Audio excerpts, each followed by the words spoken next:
Hello बच्चों, कैसे हो आप। आज हम कक्षा 3 हिंदी की वर्कशीट हल करेंगे जिसका उपविषय है मूस की मजदूरी। तो चलिए वर्कशीट हल करते हैं। प्रश्न 1, नीचे हमारे सहायकों के नाम लिखे हैं, उचित मिलान कीजिए। बच्चों, आपको मालूम ही होगा कि हमारे सहायक कौन कौन होते हैं। चलिए, यहाँ पर लिखा है क शिक्षिका, ख किसान, ग दर्जी, घ डॉक्टर और सैनिक। ये सब हमारे सहायक हैं। अब हमें इनका सही मिलान करना है। तो शिक्षिका का मिलान करेंगे किससे। शिक्षिका क्या करती हैं, पढ़ाती हैं। तो शिक्षिका का मिलान करेंगे जो पढ़ाती हैं। किसान, किसान हमारे लिए क्या करते हैं, खेती करते हैं। तो किसान का मिलान करेंगे जो खेती करता है। दर्जी क्या करते हैं, दर्जी कपड़े सिलते हैं। तो दर्जी का मिलान करेंगे जो कपड़े सिलता है। डॉक्टर, डॉक्टर क्या करते हैं, हमारी बीमारियों का इलाज करते हैं। तो डॉक्टर का मिलान करेंगे जो बीमारी का इलाज करता है। आखिर में सैनिक है और सैनिक का मिलान करेंगे जो सेना में काम करता है। चलिए अगला प्रश्न करते हैं। प्रश्न 2, एक मूस, मूस का मतलब होता है चूहा, का चित्र बनाकर रंग भरिए। तो बच्चों, यहाँ पर आपको चूहे का चित्र बनाकर उसमें रंग भरना है। यह कार्य आपको स्वयं करना है। आपकी मदद के लिए मैंने चित्र लगा दिया है जिसे देखकर आप चूहे का चित्र आसानी से बना सकते हैं। चलिए अगला प्रश्न करते हैं। प्रश्न 3, धान से चावल बनता है, फिर चावल से क्या क्या बनाया जाता है, लिखिए।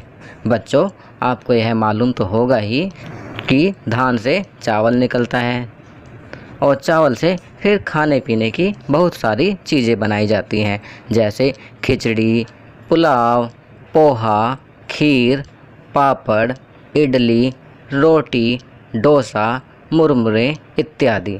हम यहाँ पर कोई भी 6 चीज़ें लिख सकते हैं। हम यहाँ लिख सकते हैं खिचड़ी, पुलाव, पोहा, खीर, रोटी, डोसा इत्यादि।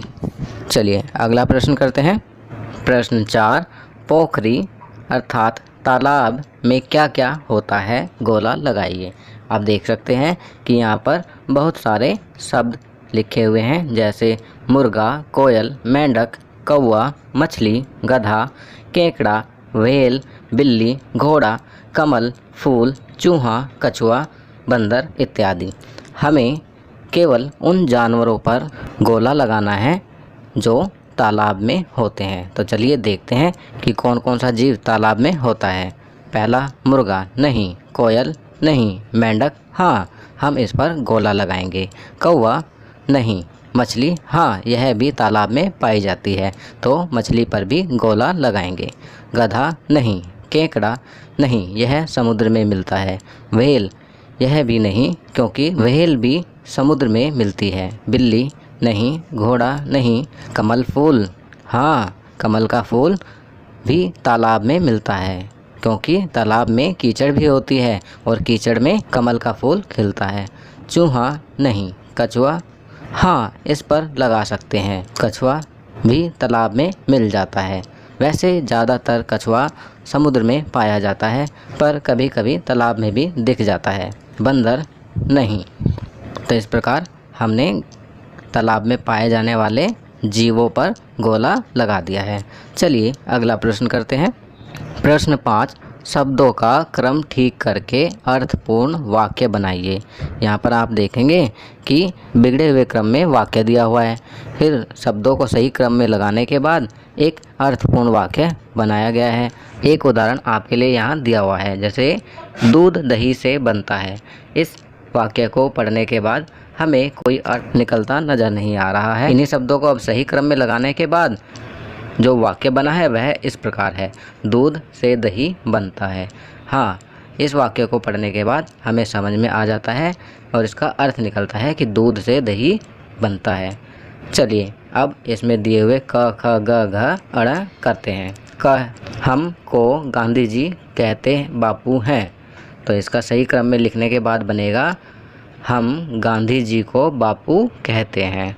ख करते हैं, अच्छे आज्ञाकारी सबको बच्चे हैं लगते।